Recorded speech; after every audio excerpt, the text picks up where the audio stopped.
Welcome to Awesome Earthkind. Thank you so much for having me. It's such a pleasure. So, if you would tell us a little bit about you, who you are, where you live, where you work, what you do. so, my name is Jessica Azulay. I live in Syracuse, New York. I've been here since 2002. And I'm originally from West Virginia, from southern West Virginia. Kind of grew up in farm country. And I work at an organization called Alliance for a Green Economy. We're a statewide organization that is trying to make the transition to 100% renewable energy happen as quickly as possible, but in a way that is fairest and most just for everyone. And we look at that not just for the electricity sector, but we want to see 100% renewable transition for all sectors of the economy. So heating and transportation also. And cooking, Cooking, yes. which is the topic Yes, of our show today. yes, thermal So, energy. So, yes, not just the space heating of our homes, but water heating and clothes drying and cooking and all the different ways that we generate heat. yes, indeed. All the thermal aspects of life. There we go. Yes. Fantastic. So, why? Why do you do this, Jessica? So for so many reasons, I grew up with activist parents. So I have kind of been an activist my whole life, working on a lot of different things. I spent time working for an anti-war organization. I was very interested in international economics and I kind of came of age in the anti-corporate globalization movement, which was kind of in the late 90s, early 2000s, really trying to um, put democracy before the power of corporations, and the way that corporate control affects not just people in the US, but around the world. And that movement brought together a lot of different things that I care about, including the environment and labor rights, um, and US imperialism. And so, um, I've always been really interested in the ways that different issues kind of intersect. And I joined Agree in 2011. And I think the environmental work that we do, around trying to change the energy system is really just another way to try to make a fairer and more just country and world, because our energy system has so many implications for people's lives, right? It's all about whether people have access to their basic necessities like heating, electricity, the ability to cook, the ability to refrigerate their food, transportation, the ability to get around, get to your job, get to your family. And what we've seen is that the energy system of today is really dominated by a lot of wealthy corporations. We also go to war for energy. So there's just a lot of different ways that energy impacts our lives. And so I like working on the issue because I feel like it can make a difference in a lot of different aspects. And why induction cooking? So I have an induction stove. I was trying to remember when I got it. I think it was probably around 2013. And um, so there are a few different reasons. One is because around that time, I was learning really what it would take to get to 100% renewable energy. So um, we a lot of us know about renewable electricity, right? We can replace our coal and gas and oil and nuclear plants with wind generators and solar panels and battery storage, maybe tidal energy, et cetera. But when it comes to the other aspects of our lives, like the stuff, our heating, where we burn fossil fuels right in our buildings to run our furnace to heat our house here in freezing cold Syracuse, New York, um, or where we burn fossil fuels in our stove in order to heat up our food, or we combust fossil fuels in our car in order to get around. That's that direct fuel use in order to be able to get that to provide those services with renewable energy, we need to electrify them, which means that we need to get rid of the direct combustion and switch to a very efficient electric version of that thing, and then provide that energy with renewable electricity. And so I was learning about, what that's going to take, and that's kind of really the pathway to get to 100% renewable energy in all sectors. And I started thinking about, how am I going to do this for myself in my own home over some period of years? Because I'm not rich. I can't just do it all at once. And so, what I realized is I could do it gradually. And I had kind of a sort of a plan to go solar kind of relatively soon around that time. And I had a really old gas stove. And so I kind of was thinking, I probably need to replace that gas stove with something electric. The problem is I love to cook, and I don't really like electric stoves. The electric stoves that I've used in the past, they just, it's really hard not to burn my food. They take a really long time to heat up. They take a long time to change temperature. And a friend of mine, his name is Arjun Makajani. He's the president of the Institute for Energy and Environmental Research, who has done a lot of research on how we can make this transition happen. And he's the person that I learned about electrification from. He told me about induction stoves, and I was, totally fascinated and started looking into them. The other thing that he told me, which I was a factor, and I think is becoming an increasing factor for people, is that even though he didn't have a lot of data yet at the time, he was starting to see some data that pointed to indoor air quality issues from combusting fossil fuels in your kitchen, and that there was, potential danger of even low levels of carbon monoxide and other air pollutants that could really damage people's health. And so kind of had that in my mind. And eventually my stove got really dangerous. I could kind of smell the gas leaking. Oh. And so it was time. I had to replace it. And so I got an induction stove. So as a talk a replacement. little. Oh, go ahead. I'm sorry. And, I love it. Yeah. So talk a little bit about the health impacts that you found out since about having a gas stove in our space. Yeah. So since that time, which as I said, was kind of, sometime around 2013, there actually has been more and more study on this topic of, what is the health impact of gas stoves. And the Rocky Mountain Institute just put out a study very recently looking at the health impacts of stoves. And I highly recommend the study. But what they found was that gas stoves release several hazardous pollutants, notably nitrogen dioxide and carbon monoxide. And what they found is that homes with gas stoves had nitrogen dioxide concentrations 50 to 400% higher than homes with electric stoves, and that can really have an impact on respiratory systems. This statistic that they found, which kind of floored me when I read it, was that this really impacts children and increased their risk of asthma, and that a home with a gas stove, it increases the risk of childhood asthma by 42%.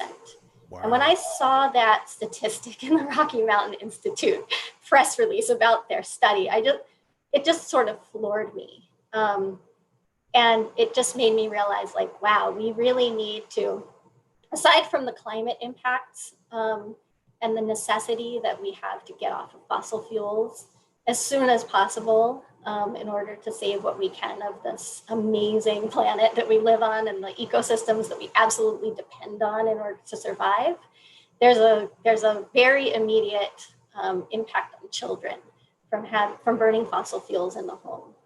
So that study, I think, it really surprised me, and I think it will really surprise a lot of people. I highly recommend people check it out. So if you have a gas stove, you're increasing the chance of your kid getting asthma by 42%. That's what they found. Unbelievable. And did I also hear that if you have a gas stove, many times the air quality inside your house is, if it was outside, would be actually illegal? Illegal, yes. And that points to we need better indoor air quality laws, I think. But also, yeah, I mean, it's just that if that pollution were happening outside, it wouldn't be allowed. But if it's happening in your home, it's allowed, but it's definitely impacting your health. Yeah, incredible. Wow. Thank Yeah. you so much.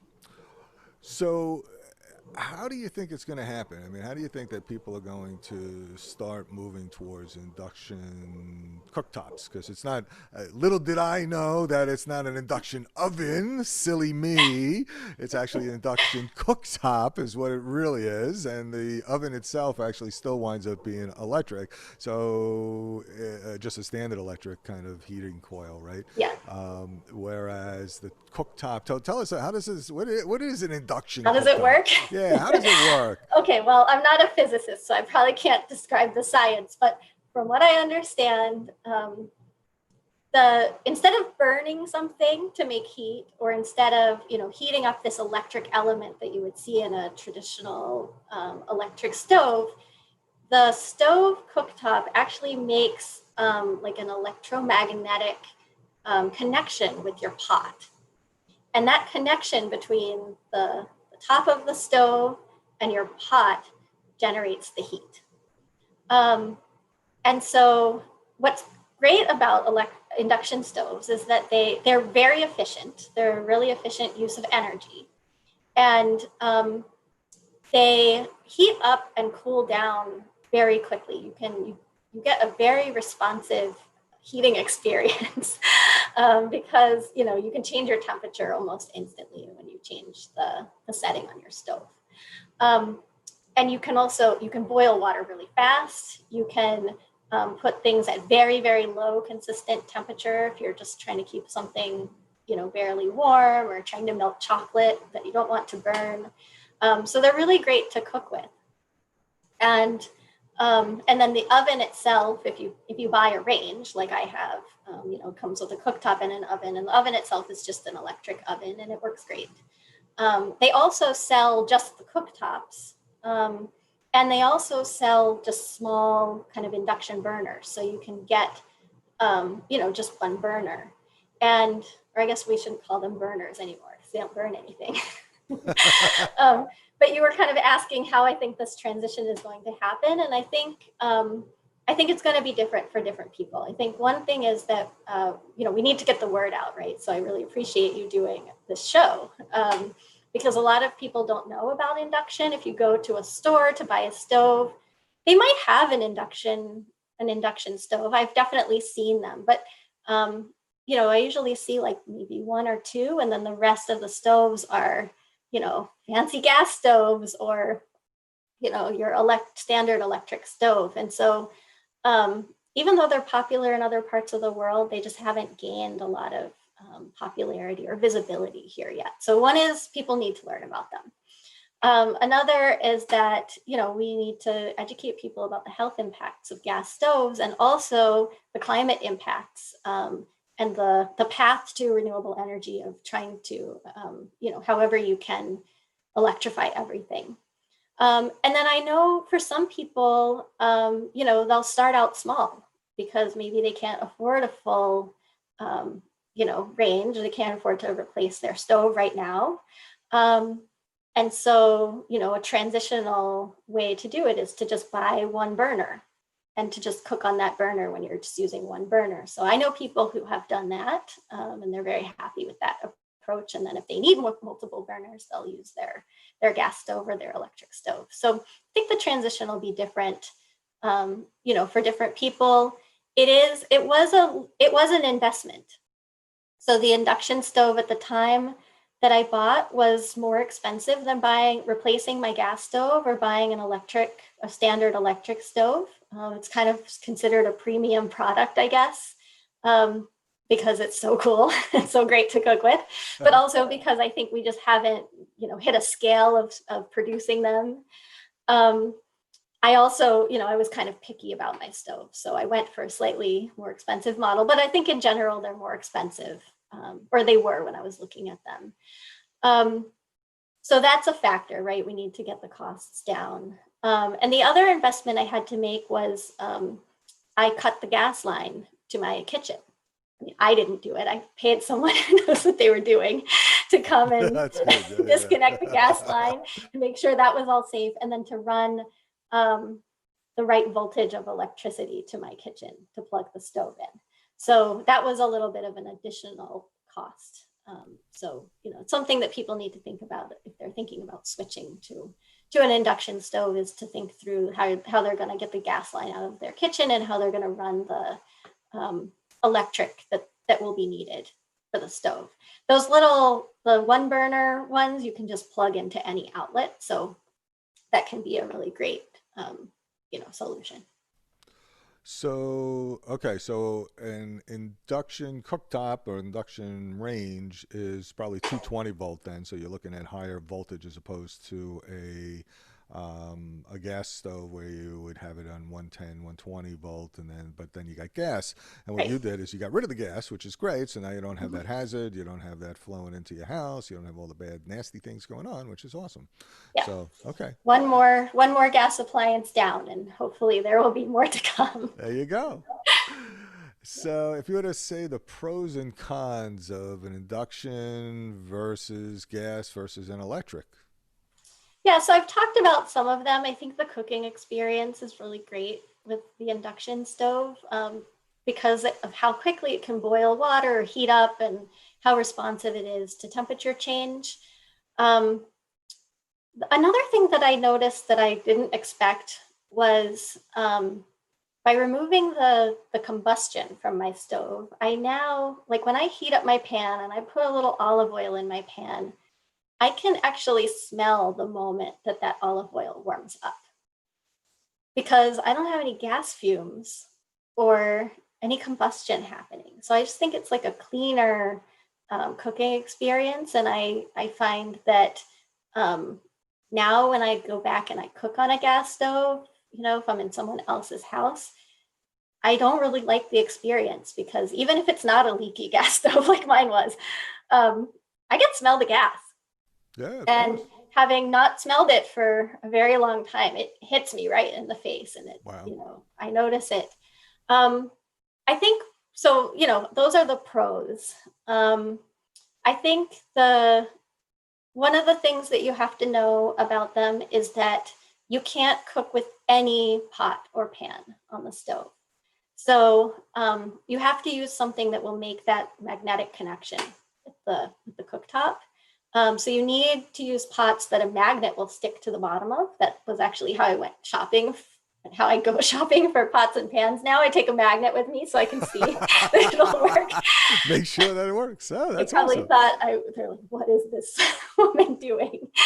So I ended up having to replace a few of my pots and pans. Most of them I found a magnet would stick to, but and my cast iron, thank goodness, is fine. Magnets stick great to cast iron. But I did have to replace some of my pots and pans. And, I don't have an open flame, so I can't toast a marshmallow on there or something. And I can't cook with glass or clay or anything on the stove. It has to be stainless steel or something that the magnet will stick to.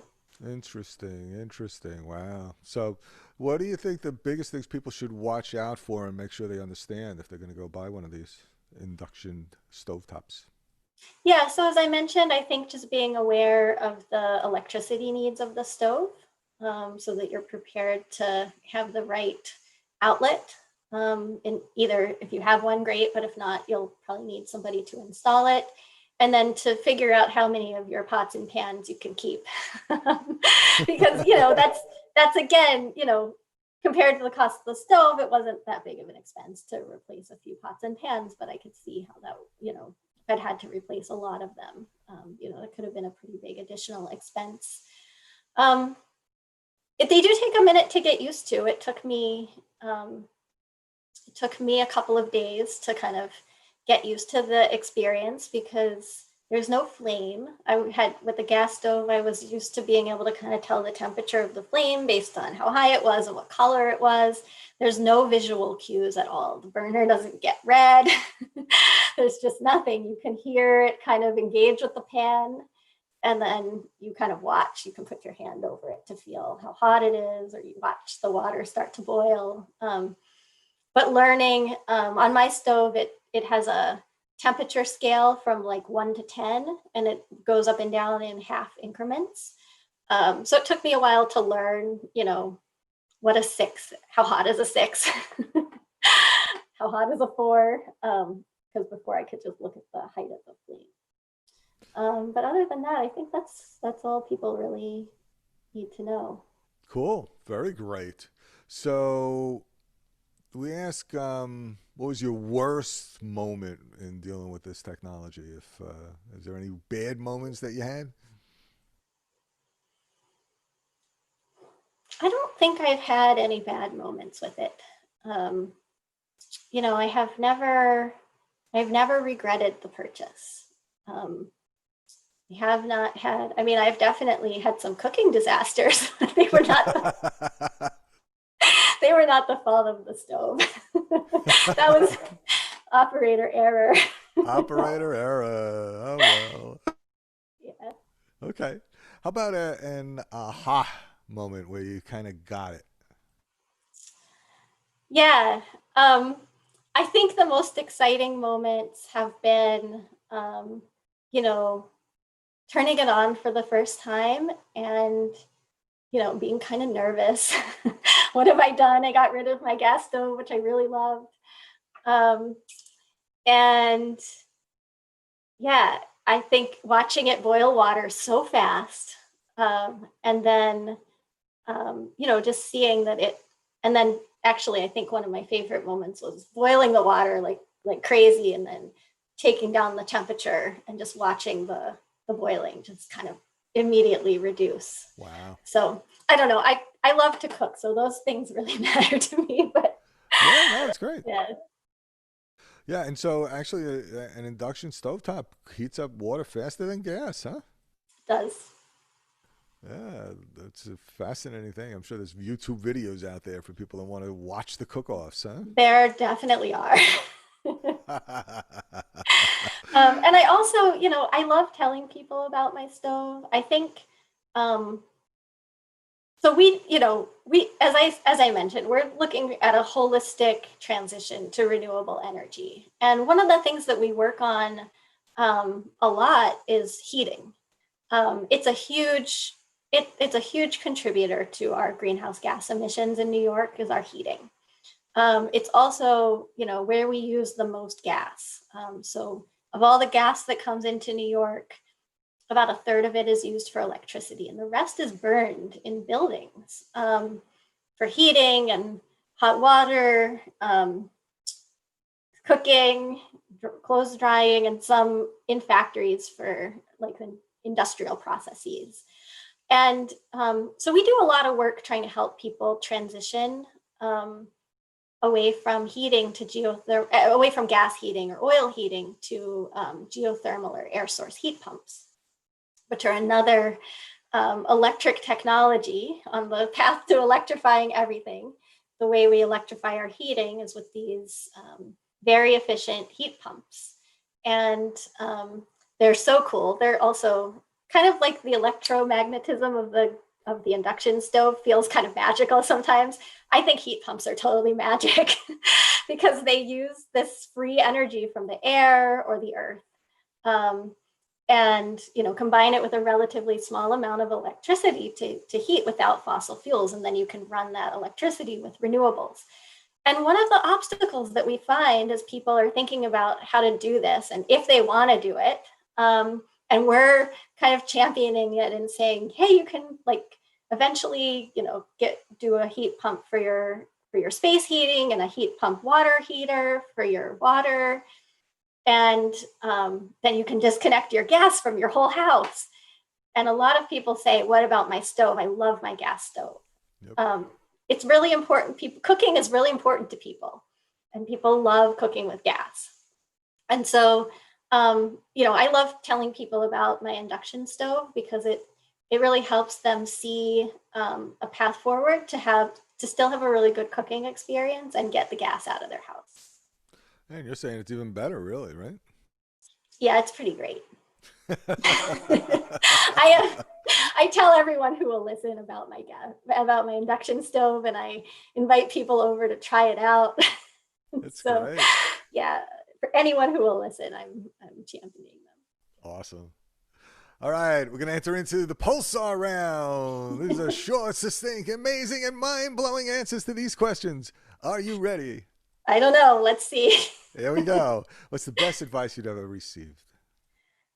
So, I think my mom gives the best advice, and like many moms. And, she tells me basically to do things that are hard. She tells me to do hard things and um, to just go for it. Even when I'm, nervous or anxious, um, of course she tells me I can do it because she's my mom and she has to. But, but I also think it's really good advice.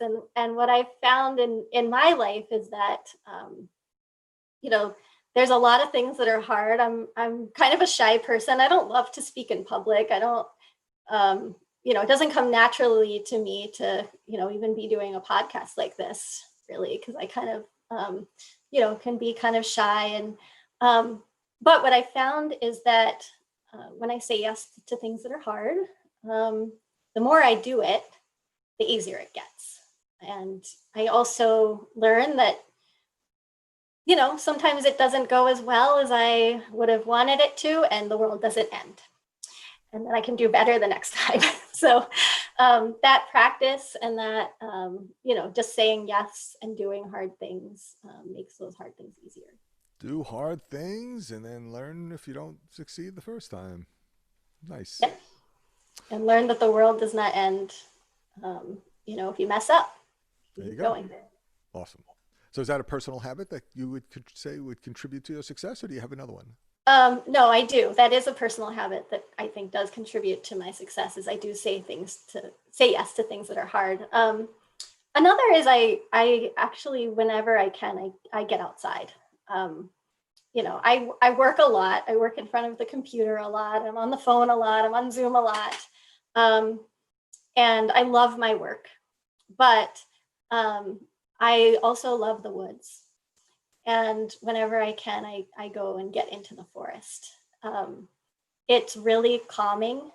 Um, it gives me a lot of perspective and to just be surrounded by other living things, and kind of seeing that their lives are there and beautiful and so important just kind of fuels me to come back and do the work. So whenever I can, I go outside, and apparently there's science to back this up now, but There is, as a matter of fact, yes. there's tons of science to back things up. Everything from mindfulness-based centering and activities through.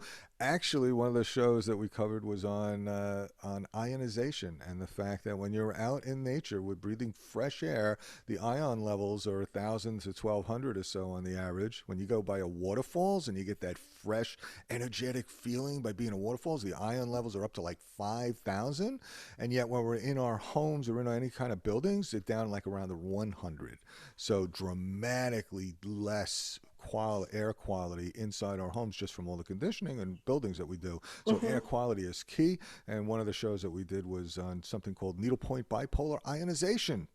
Do you know about that? I don't even know what that is. Right? It's fascinating. So actually what it is, again, is in nature you have naturally occurring ions. It gets knocked down in air quality in inside buildings, and this is an ion generator. It generates both positive and negative ions. And not only are those ions just in general more energetic, and therefore you feel fresher and you have that fresh air kind of feeling, but it actually, those ions attach to viruses, in particular they've documented in May COVID. So it knocks down 99.9% of COVID in the air inside a building within 30 minutes.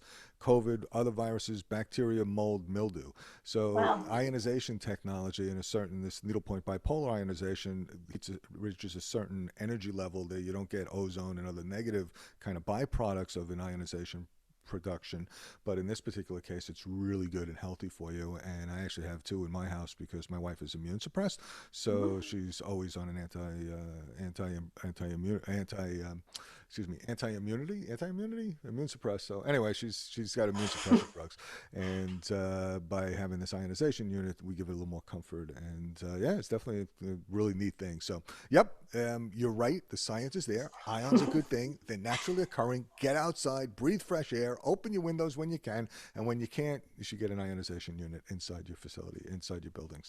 Good So tip. yeah. Hey, look at that! I actually taught you something. That's great because I Yes. felt so ignorant about the whole the whole induction heating piece. I was like, ah, so at least I could share something with you, which is great. Awesome. An internet resource that you think people should know about. All right. Well, this one is going to be really wonky because I am a policy wonk, and I love teaching people about the energy system. It's something that I do a lot. I teach people all about how, like, where energy comes from, how it gets to your house, how it shows up on your bill. I really want people to understand what they're paying for and who they're paying and how we can change that.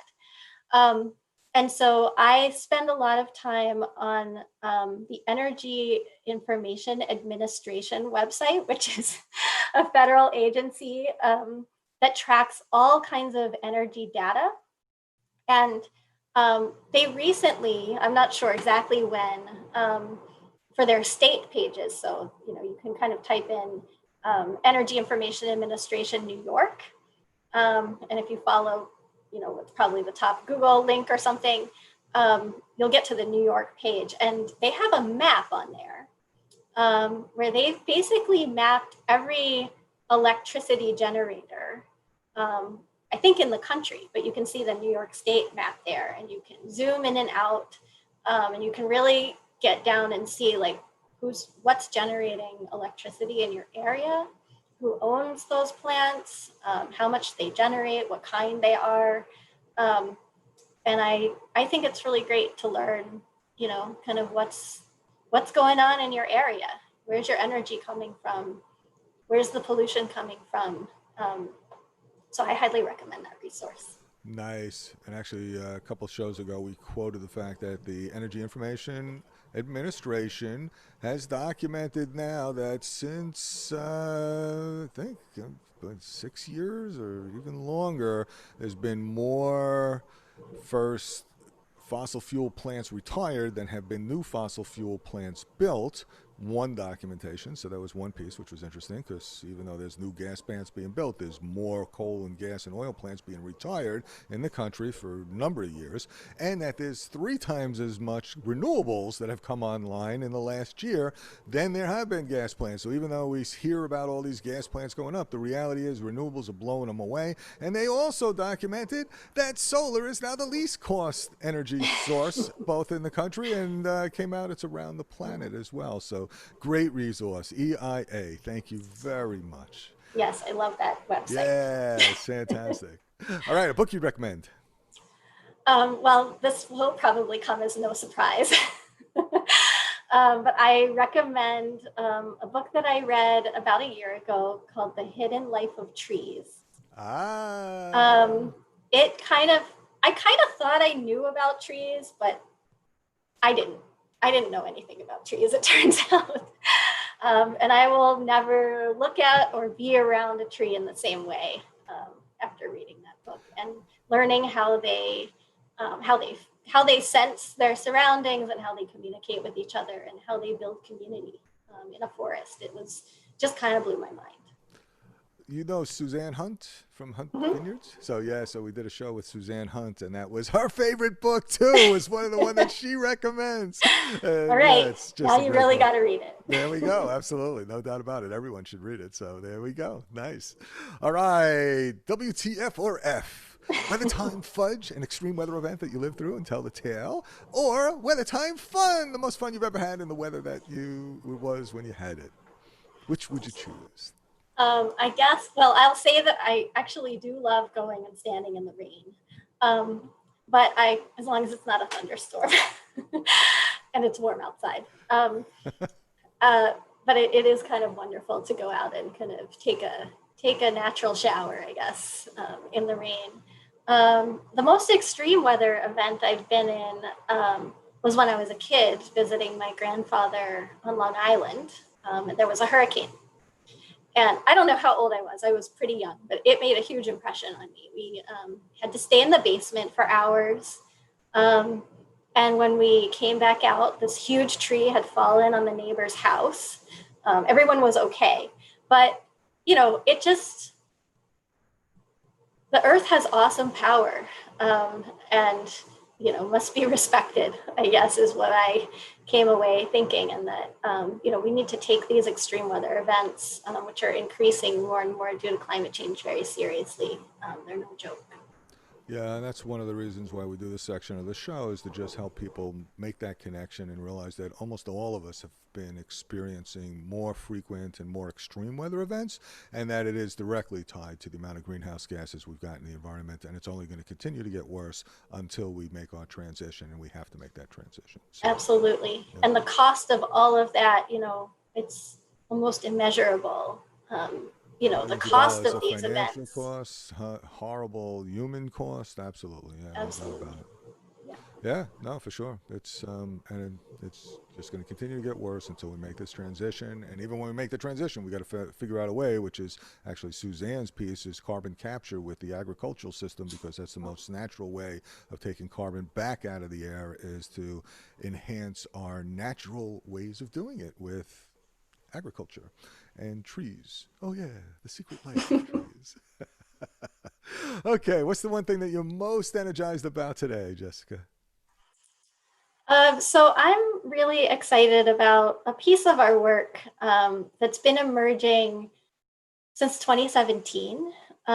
We have been intervening in utility rate cases, which are these cases when your utility company wants to raise your rates. And you might not know this, but when the utility wants to raise your rates because they're a regulated monopoly, they actually have to ask a state agency if they can. The Public Service Commission, regulates the rates of the corporate monopoly utilities in New York, and anybody can become an intervener in one of those cases. You don't need to have a lawyer. You just need to have an interest and have something to bring to the table in terms of a perspective or information. And so we have been intervening in those cases and going toe to toe with the utility companies and the regulators, putting in expert testimony and negotiating and bringing many, many other like-minded organizations into these cases by teaching them about what these cases are. Because, at the outset, they're about a rate increase, which has a big detrimental impact on people. There's so many people who already can't afford their energy bills, and it causes all kinds of quality of life problems where people don't have enough to eat. They're choosing between eating and paying their utility bills or their rent or their health care. So especially in an economic crisis like we're facing now. But in addition to that, there's hundreds of millions of dollars in these cases of infrastructure investments that are at play. And so for those of us who are trying to transform the energy system, these rate cases are where the decisions over how much money for what infrastructure project that a utility owns is going to be spent, or whether that infrastructure project will happen. So we've been intervening in these cases. We've been in there fighting gas infrastructure expansion and trying to help support the transition to renewable heating and renewable cooking. And I'm really excited about that aspect of our work. We're seeing more and more organizations get involved in them. We're seeing more and more individuals understand what's at stake in these cases and make their voices heard. And earlier this year, we, along with several other organizations that intervened in a couple of upstate rate cases, NYSEG and RG&E, signed a settlement agreement with those utilities where they agreed not to plan around not increasing their gas sales for the 3 years of the term of the agreement. So whereas the utilities have been expanding how much gas they're selling for heating and cooking and drying, and aggressively transitioning people from oil to gas instead of from oil to electrification, we got them to agree to plan around not doing that and to try to offset any growth with renewable alternatives. We also got low income incentives for heat pumps, $1.5 million for the 2 utilities, and many, many other concessions. And I think that just really shows, when you can figure out where important decisions are being made and get yourself and your friends in there, putting in your own evidence and saying what your communities need, good things can happen, change can happen. And I think I just lost your audio. Oh, you're on mute. There we go. Sorry about that. So yeah, actually, I started my career as a community organizer working on utility rate cases, and you can absolutely have a tremendous impact. People don't realize it, but these guys are used to like nobody showing up to these hearings. So when you go and you're well prepared and you can testify, you have a major impact. And then when there's a couple dozen people, and then when there's hundreds of people, oh boy, do they get a little intimidated. And actually, can be very responsive. So keep up the great work. It has a major impact, no doubt about it. And one of the things I know that you and others are working on in New York State is the fact that you can actually, one of the things that they do is with gas is they give you free hookups if you're within 100 feet of a gas line. And that's such an unfair subsidy to gas versus if you wanted to go geothermal. You don't have that same sort of thing. If you just want to drill holes in your ground under your yard, nobody gives you some free utility services to drill those holes so you can have the Earth's constant 55-degree temperature heat and cool your home. But no, you can get it free for gas. I mean, that's not really right? So absolutely. So, yeah, exactly. Wonderful. Okay, piece of parting advice, grand finale, and if you want people to get a hold of you, how do they do that? Sure. So people can reach me by email, jessica@agreenewyork.org. And I guess my parting advice would just be, I know that there are a lot of people that are really concerned about climate change and are really asking, like, what can we do? What are we going to do? This is a major crisis and people can feel like it's overwhelming and so big. And so I think I really encourage people to think about it in 2 ways. One is to figure out what are the small steps that you can make in your own home. Whether you're a renter or a homeowner, there's little things you can do to just seal up any cracks and, keep heat from escaping, all the way up until putting, geothermal, drilling holes in your yard, putting solar on your roof. I'm in the process of, I put solar on my roof, and I have an induction stove, and hopefully someday I'll be able to replace my hot water heater and my gas furnace with heat pumps. But I'm not there yet. I have to take it one step at a time, like I know a lot of people do. So kind of come up with maybe a 10-year plan or something to electrify. But if you're experiencing barriers to the clean energy transition, just know that you're not alone. The system is not set up yet to make renewable energy and renewable thermal energy available to everyone. And so, being able to talk about your desire to make the transition and the desire for the state to make the transition and to talk about the barriers that you're facing is very powerful. It tells the people in power that their policies, because we have state climate goals that we're trying to reach as a state, they need to understand that the policies, who they work for and who they don't work for, and what people need in order to make this transition. So there's many, many organizations across New York that are doing this work, raising the voices of their members and of the public to demand a transition to renewable energy in all sectors, to demand better programs, to demand that the utilities stop subsidizing fossil fuel hookups when they're not, providing enough support for heat pumps. And that combination of demonstrating to yourself and to others what can be done now and inspiring people to make the transitions that they can, and joining activism to push for what we know needs to happen to make it possible for everyone, I think is the parting guidance that I would give people. Just get involved somehow, do what you can, and all of us pulling together, hopefully we can make an impact. We can absolutely make an impact. We are awesome, and you are awesome, Jessica Azulay. Thank you so much from Agree. And any last things that we didn't cover that you want to say, or? I think that's it. I really appreciate the opportunity to come and evangelize induction cooking. Yeah. And anybody who wants to ask questions about the stoves, if they're looking to buy one, I'm happy to talk about my own experience and give little tidbits of advice along the way. Thank you so much.